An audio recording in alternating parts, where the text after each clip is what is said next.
Hujan rintik turun saat Arga berdiri di depan gerbang kampus lamanya. Jasnya sederhana, sepatunya sudah agak kusam, tapi matanya penuh kenangan. Disinilah dulu ia sering menjadi bahan tertawaan. Orang miskin kok kuliah di sini? Pasti numpang wifi gratis, ucapan itu masih terngiang jelas. Arga hanya tersenyum kecil lalu melangkah pergi.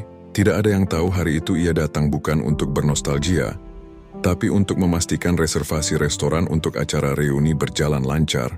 Dulu Arga mahasiswa paling pendiam. Ia bekerja paruh waktu sebagai tukang cuci piring di malam hari. Lalu pagi kuliah. Bajunya sering sama, motornya tua dan uang makannya pas-pasan. Teman-temannya menjadikannya lelucon.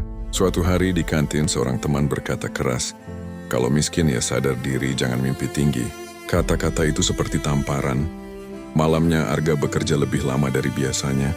Tangannya lecet, matanya merah, tapi di hatinya tumbuh api. Suatu hari nanti ia tidak akan dipandang rendah lagi. Setelah lulus, Arga tidak langsung sukses. Ia gagal berkali-kali membuka usaha. Pernah ditipu rekan bisnis, pernah hampir bangkrut. Tapi setiap kali jatuh, ia teringat hinaan masa lalu. Bukan untuk membalas dendam, tapi untuk membuktikan bahwa kerja keras bisa mengubah nasib. Ia mulai dari usaha kecil, gerobak kopi di pinggir jalan. Dari sana berkembang menjadi kafe kecil, lalu restoran, lalu jaringan restoran mewah di berbagai kota. Namanya jarang muncul di publik. Ia lebih suka bekerja diam-diam. Orang hanya tahu brand restorannya, bukan pemiliknya. 10 tahun berlalu, grup alumni ramai mengatur reuni. Mereka memilih restoran paling mewah di kota, tempat yang terkenal mahal dan eksklusif. Malam itu para alumni datang dengan pakaian terbaik. Mereka memuji dekorasi, makanan, dan pelayanan restoran.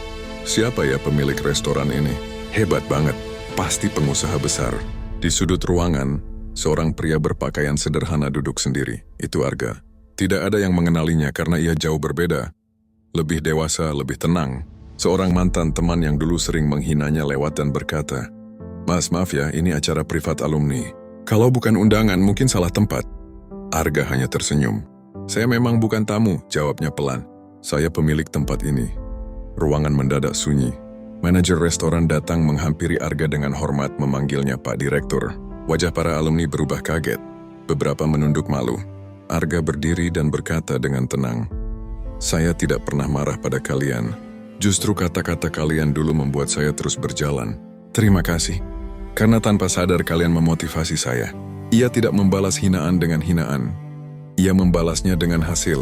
Malam itu, semua makanan di meja reuni dibayar penuh.